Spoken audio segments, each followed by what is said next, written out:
All right, let's get into it. Today, we're talking about something pretty incredible. The story of how a few loyal British colonies, kind of scattered on the edge of a continent, started a chain reaction that turned them into a brand new country. I mean, that's the big question, isn't it? How does that even happen? It's definitely not something that happens overnight. It's more like a series of dominoes, falling one after another for over 150 years. And that's exactly what we're going to do here. Watch those dominoes fall. So every story has a beginning, and this one starts with the very first seeds of a new world. We're looking at two totally different settlements planted for totally different reasons that would, believe it or not, go on to define the whole character of the nation to come. Okay, so our clock starts in 1607 with Jamestown in Virginia. But it's not until a full 13 years later, in 1620, that the Pilgrims, who you've probably heard more about, land at Plymouth. Now, they were both English settlements, sure, but they were built on fundamentally different ideas, which set up this tension that would shape America for centuries. And this right here really gets to the heart of it. You've got Jamestown, which was basically a business venture. Its goal was profit, plain and simple, and its lifeline was tobacco. But then you have Plymouth. It was founded on principles. These people were looking for religious freedom, and their rule book wasn't a business plan, it was the Mayflower Compact, which was this pretty radical idea for self-government at the time. Right from the very start, you see this split personality in the American character, making money on one hand and sticking to your ideals on the other. And you know what? That spirit of self-rule, it just kept growing. Think about it. There's a massive ocean between them and England, so for the next century and a half, the colonies just started doing their own thing. That distance, it wasn't just miles on a map, it was creating a whole new identity.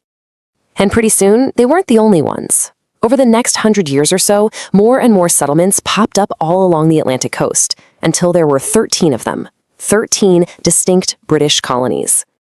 But here's the thing. These 13 colonies were not all the same, not even close. They basically split into three unique regions. You had New England, very focused on trade and religion. Then there were the middle colonies, kind of a breadbasket, thriving on farming and commerce. And of course the South, with its huge agricultural economy built on the brutal institution of slavery. So you see this tension building, right? On paper, they're all loyal subjects of the King of England.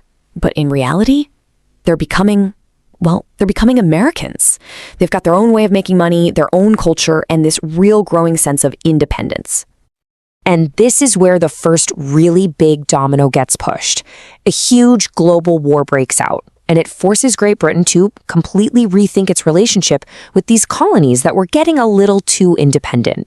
This was the French and Indian War, which was really a fight for who would control North America. And Britain won, big time. They kicked France right out. But winning a war like that is incredibly expensive, and this one left the British Empire buried under a mountain of debt. So, how do you pay off a debt that massive? Well, Parliament looked across the ocean to the American colonies. In their minds, it made perfect sense. The colonies had benefited from the war, so they should help pay for it. Turns out that was a catastrophic mistake. And you can literally see the chain reaction happen right here. It starts in 1763. The war ends, Britain's broke. 2 years later, they pass the Stamp Act, the first direct tax ever on the colonists. That sparks massive protests, which get violent with the Boston Massacre in 1770.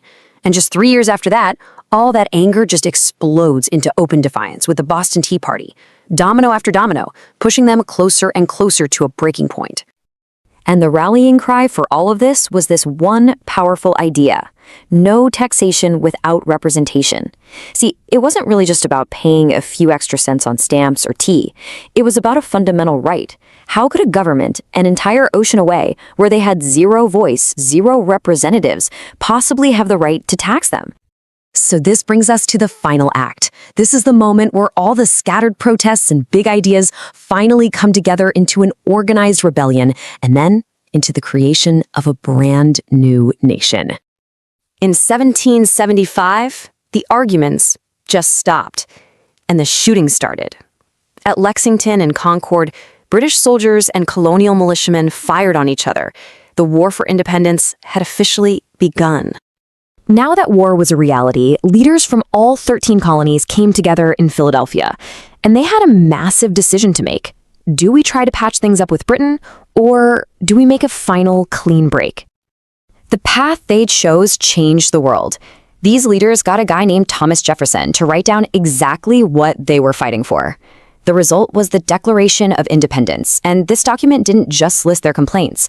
It formally cut all ties with Britain and declared that the colonies were now something entirely new, free and independent states.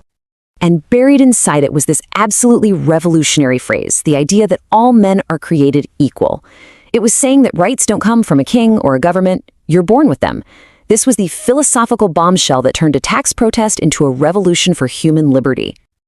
So we end up right back where we started, from a couple of struggling settlements to a nation built on an idea. And it leaves you with one last thing to think about. What happens when distance turns loyalty into liberty? What happens when people decide their allegiance isn't to a king an ocean away, but to an idea, the idea of freedom itself?